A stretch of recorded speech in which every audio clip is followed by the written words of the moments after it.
Give me a minute, and we'll see if I can address Andy in Skintown's comment here. He would like a post on how the snowstorm will impact both armies.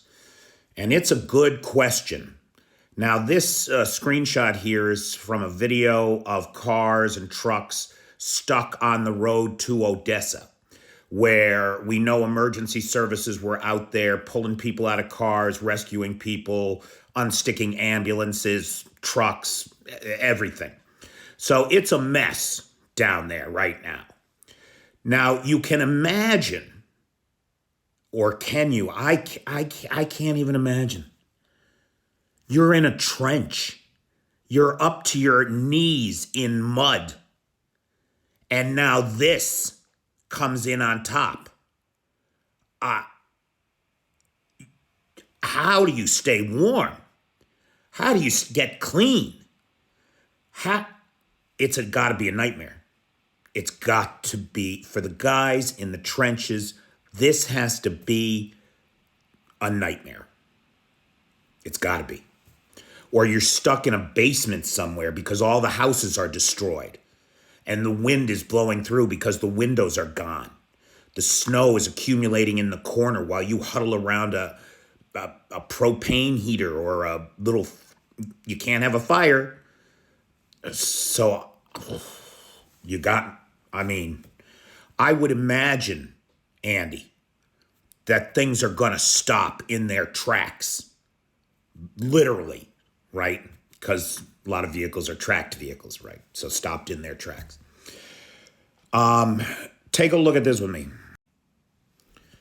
Now, Odessa, right? That's the Black Sea there. Up the top point up there, that's Odessa. That's the picture we just showed you. And the storm moved west, right? Can you read what it says there the storm surge is? The storm surge is 9.6 meters. That's over 30 feet. So that means where your high tide line normally is, the high tide is now 30 feet inland from there, minimum, with a storm surge of 30 feet for the Americans, right? That's about 10 meters for the rest of the world. Take a look at the results.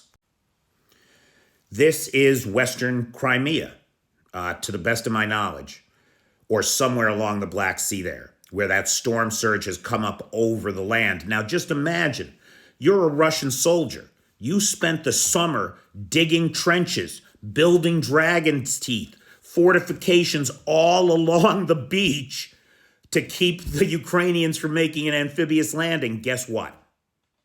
You're going to have to start again, boy, because they're gone. They're gone. Those dragon's teeth washed out to sea. Those trenches filled with sand and seawater. They're gone, wiped from the face of the earth, all those defensive fortifications. In Crimea, and this is definitely Crimea, there's 400,000 people without power right now. So this is Monday morning, the 27th of November. What's that, day 641, 42 of the war? So you got 500,000 people blacked out in Crimea, no power. And this is how civilian life is being affected. How is that going to affect the guys at the front? The drones have to be blinded in the snow. They can't fly today. That means nobody can radio coordinates to artillery, so artillery will be silent. I would think that everybody on the front line is trying to stay alive against their new enemy, the weather. Just trying to keep that core temperature up so that they don't get frostbite, so that they don't not wake up in the morning because they froze to death at night. That's, I think, the situation that the guys on the front are mostly facing. It's a nightmare, Andy. It's a nightmare that most of us can't even imagine, let alone have experienced.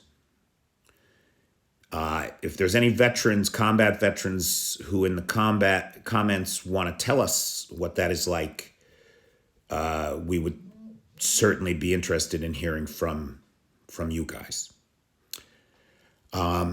Okay, so thank you all. Thank you, Andy, for the question. And I want to thank Cheyenne, who is the sponsor of this video. Cheyenne, who leads my moderator team in my lives every Monday through Friday at 5 Eastern Time.